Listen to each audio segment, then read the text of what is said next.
আসসালামু আলাইকুম। আপনাদের জন্য যে লোট্টে মাছটা রান্না করে দেখাবো ফ্রোজেন করা, আপনারা এইভাবে লোট্টে মাছ কাঁচা ফ্রোজেন করে রাখলে ওটাকে খেতে মনে হয় পচা। তো আমি আজকে যেভাবে ফ্রোজেন করা লোট্টে মাছের রেসিপিটা দেখাবো তা আপনারা অবশ্যই খেয়াল করে দেখবেন। মাছটাকে আমি কীভাবে কাটতেছি আপনারা দেখতেছেন, এগুলো ফেলে দিচ্ছি, মাথাটাও ফেলে দিব। আমরা অবশ্যই সবাই কাটতে পারি। এভাবে কেটে ছোটো ছোটো করে টুকরো করে নিব। আর যেভাবে ফ্রোজেন করবেন রান্না করার পর কোনো রকম এভাবে কাঁচা লোট্টে মাছ ফ্রোজেন করে খাবেন না, খেতে স্বাদ থাকে না, একটু মজাও লাগে না, কোনো রকম ভালো লাগে না, কেমন গন্ধ আস্তে আস্তে করে। তাই আজকে আমি রান্না করার পর যেভাবে ফ্রোজেন করবেন তা আপনাদের সাথে শেয়ার করবো। চলুন তাহলে দেখে নেবেন ফ্রোজেন করা সহ কীভাবে আপনারা লোট্টে মাছ ফ্রোজেন করে খাবেন তার রেসিপি। এখানে আমি লোট্টে মাছ নিয়েছি আধা কেজি, কেটে সুন্দর করে কেটে পরিষ্কার করে নিয়ে আসছি।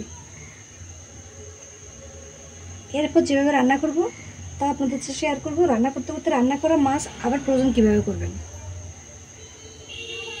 এখানে দিতে হবে কাঁচামরিচ, একটা রসুন, আর বেশি করে দিতে হবে পেঁয়াজ কুচি।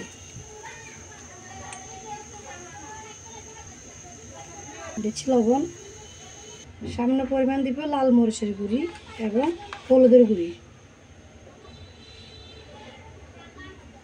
সয়াবিন তেল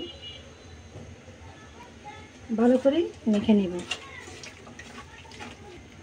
মেখে শুধু এই হাত ধোয়া এই পানিটা দিব। আর দেখুন মাছের ভিতরে একটু একটু পানি আছে, পানি কিন্তু বেশি দেওয়া লাগবে না।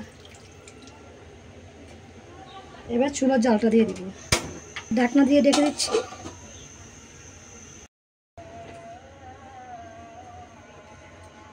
তাহলে দেখুন আমি প্রায় 3-4 মিনিট পর চলে আসলাম। মাছটা এভাবে যখন হালকা আধা হাফ রান্না হবে এভাবে আপনারা নিয়ে ঠান্ডা করে বক্সে করে ফ্রিজে রেখে দিবেন, তারপরে বের করে ধনেপাতা দিয়ে রান্না করে খাবেন। এটা হচ্ছে ফ্রোজেন সিস্টেম। আর রান্না করে যখন খাবেন অবশ্যই ধনেপাতা দিবেন। একসাথে রান্না করে এখন এভাবে রান্না করে খেয়ে ফেলবেন।